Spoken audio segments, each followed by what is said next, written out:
My name's Daniel, I'm a corporate lawyer. I'm going to tell you what the best way to start a business is. I've done hundreds of hours of research to make sure you don't waste time. You don't need a corporation, you don't need a bank account, you don't need employees. Those come later when you are actually making money. And you don't need to be MBA or some obnoxious finance bro. That's why you have me. If I had to boil it down, the secret is pre-selling. Sell the product before you even create it. Let's break it down. Justin Mares used a strategy for bone broth soup by just investing $50 in Bing ads. Bryan Harris made around $10,000 in 24 hours for the Vault using an email list of 6,000 people. Noah Kagan sold 15 taco shirts at $25. These people actually mean it when they put entrepreneur in their Tinder bio. For a lot of other people, it's a weird way of spelling unemployed. There's a few basic ideas and principles. The rest is just learning along the way and improving your skills. First, validation. Now, you can only have a business if people are willing to buy what you sell, and you need to see if this works. The process of finding out whether people will buy the thing you're selling is called validation or validating the market. You can be selling anything, a software, a service, a physical product, really anything that people will pay for, like sex, drugs, and rock and roll, which have immaculate product market fit, by the way. Now, the reason people pay for a product is because the thing you're selling solves a problem. I'm hungry, buying food solves that. I need to sue somebody, buying a lawyer's expertise solves that. I need my AI model to be 2% more accurate. Buying some obscure software from a 22-year-old computer science dropout might solve that, or, not. If you don't have an idea at this point, that's fine too, since your first idea of a product or service is probably going to change throughout the validation process. Now, if you have an idea of a product, pretend you already have the product. That way you're not wasting time and money going out creating the product and trying to sell it with nobody buying it at the end. You need to pre-sell. Create a basic landing page, a basic website about your product, maybe a waiting list or a way to buy it without having to immediately fulfill the order, and start getting it in front of people who have the problem. You just need eyeballs at this point, seeing if they want what you're offering. You can start messaging or emailing people or using ads to see if they'll click it. If they click the thing you're offering and buy it, you know that you'll make money when you eventually have the product, since you already have people that want to buy it. It's like a lineup outside a store. Sales take time and ads take money. So if you're spending all your time working a full-time job, maybe go with ads. Start a few very cheap campaigns like on Google or Facebook ads, calling out features that you are thinking of building into your product, and see which ones get the most impressions or clicks per marketing dollar and focus on that. You can even hire somebody on Fiverr or Upwork or whoever else that's likely another failed entrepreneur trying to pay the bills. Now you go through this process, your first idea, people likely won't buy it, and you need to start from scratch or go back to the drawing board. There's a lot of reasons why people won't buy things, even if you think that it solves a major problem. Maybe it's not big enough a problem for people to pay money for. Maybe there's other people already solving this problem. Maybe you don't understand the problem deeply enough. What now? Let's give up. No, we have to look for some good problems to solve or pain points in our future customers. Find a niche that you're interested in or have some expertise in so you understand the problem better, and start reaching out and talking to people who might have a problem.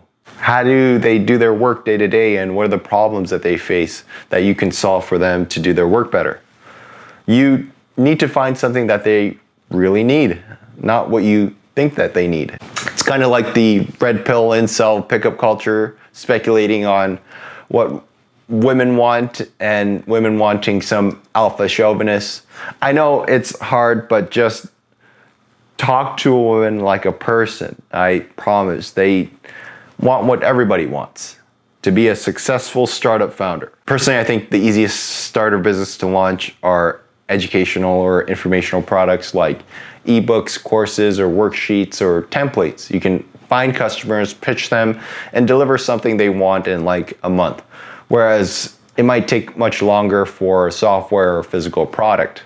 But it's always good to be an expert in the industry of the problem you're solving because, again, you know the problem better. Every day, billions are wasted by industry experts trying to do tech and tech experts trying to do an industry they don't know. Neither is easy to learn. You're on to something when you have one of the two and a credible co-founder or partner that has the other. Okay, so you have a problem that your customers will pay you to solve. You think of a good solution to sell. Now you have to do some competitive research to see what's out there. There's always a guy that says that they have the next Facebook or have some very unique and super software, and then you just check on Google and see 10 versions of it. There are tens of millions of software applications. There's bound to be somebody who had your idea. If nobody's making money off that idea, there's probably a reason for it. Although I do have this idea for an app, an AI dog bark analyzer. It will revolutionize how we communicate with dogs. Competition in itself isn't a bad thing, especially since it proves people are willing to pay for that problem to be solved. You just need to make your approach to solving it a bit different from the others. Maybe you're competing with some super big company and you can offer, say, really tailored, bespoke services and support that the big companies couldn't possibly offer. This is one way of solving the problem better than the competition. Now, you have a more refined problem and an idea of a product that is a more nuanced solution. Go back with your product to your potential users. Always listen to your users. Update the website and the ads and see if you've really pinpointed the primary problem your customers are facing. Get feedback, find objections, and measure willingness to pay. You gotta improvise, adapt, overcome, and pre-sell your product. Making money. Okay, now you've talked to a lot of potential users and customers and you think you can start making money by selling your product. Try to get 100 loyal users first. 100 loyal users are much better than 1,000 casual ones. The 100 users are the people who are needing what you're building, not just those who think it's cool. They need it. You need to iterate your product based off of the feedback from these people. You're no longer guessing. You have data, you have feedback, you have a system that works. Now make them put their money where their mouth is and get them to pay for the product. Test the hypothesis. Are they willing to pay for the product? Is the pain point strong enough for them to pay? No matter how good your product is, I promise you that nobody will come to buy your product unless you go out and tell them. Even drug dealers need to advertise by standing on the corner. This is distribution through sales and marketing. Remember, sales is different from marketing. Sales is a conversation. Marketing is broadcast. Marketing gets the phones to ring. Sales takes the calls and closes the deals.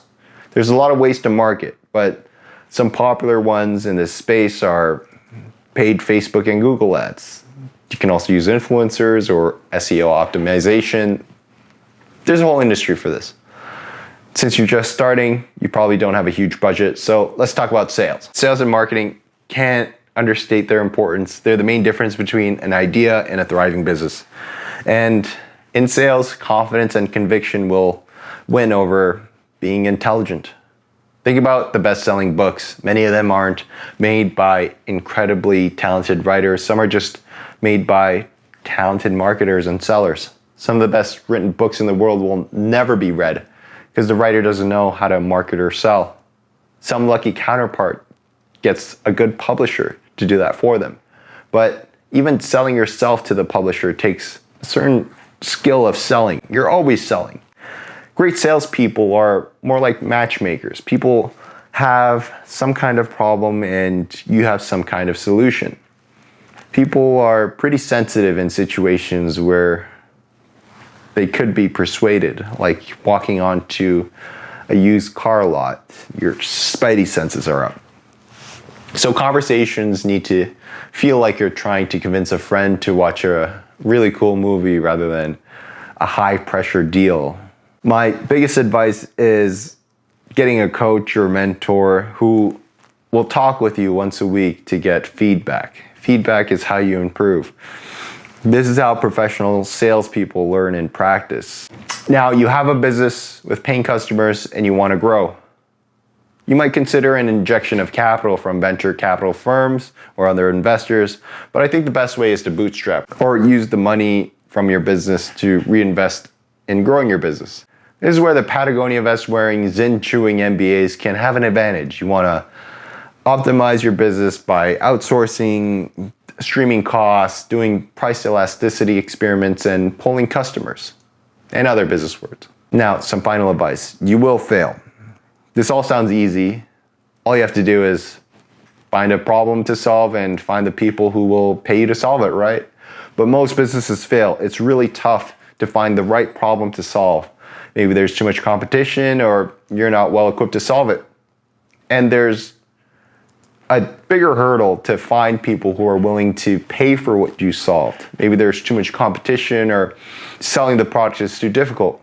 The pre-selling and then building is a tactic to ensure that you fail faster so you can get to success faster. Levels made over 70 projects and only had 4 of them ever make money to grow into a business. Mark Lujan launched 20 startups which never made more than a few thousands in monthly recurring revenue, and now his main business is essentially boilerplate software as a service where he's shoveling this software to other indie developers. Now, Pat Wall's doing something similar. He was an indie hacker for like 10 years and launched a number of projects. Most failed while some sold for small amounts, but his big success was Starter Story. Again, selling shovels to gold miners that are new entrepreneurs. The frustrating part is that the media only celebrates the lucky ones, the founders who hit it big. And because they were so lucky, people obsess over their so-called perfect execution without acknowledging how much of their success came down to timing, connection, or just being at the right place at the right time. You can have a head start and not waste time by being more systematic with your approach. And often it's not the smart people who succeed, it's the confident and resilient people. Smart people spend way too much time trying to perfect an idea or eliminate all the risk before taking an action. Meanwhile, confident people are just out there launching things, failing, learning as they go. They'll throw out 100 ideas while the smart nerd is stuck analyzing and tweaking the first one. And eventually, one of their 100 ideas takes off because they've been learning by doing. That's the thing. You learn so much when you take action, even if it doesn't work out. Failure teaches you about your market, your customers, and yourself. But if you're stuck at the drawing board, you're only learning surface level stuff, often from people who wouldn't really be your actual customers anyway. Real growth happens when you do something, action. A startup isn't for everyone. It's risky, but that's why the benefits can be so big. You can spend 10 years trying 10 different projects, be unlucky, and end up with nothing at the end of it. But don't let that stop you. Life's too short not to take risks. Fortune favors the bold, but you have to be patient and ready to fail. So much of it comes down to luck. Luck in finding the right idea, the right market, the right timing, the right people, the right customers, the right team, the right funding, you name it.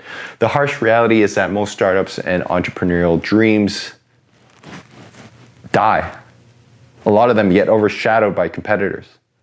They end up failing for one reason or another. And as an entrepreneur, you're up against all of that. Most attempts will fail. And you have to be okay with that. Even if you try over and over again and don't get the outcome you want, it doesn't mean you're a failure. It just means you were brave enough to go for it. And that's something most people don't do.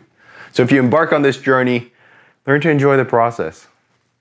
You got to be creative, build something, try new things, learning, marketing, growing, solving puzzles, and figuring it all out. When founders finally make it, they often feel lost afterwards. The advice they get, do it again, but this time, enjoy the journey. And honestly, that's good advice no matter where you are in the process.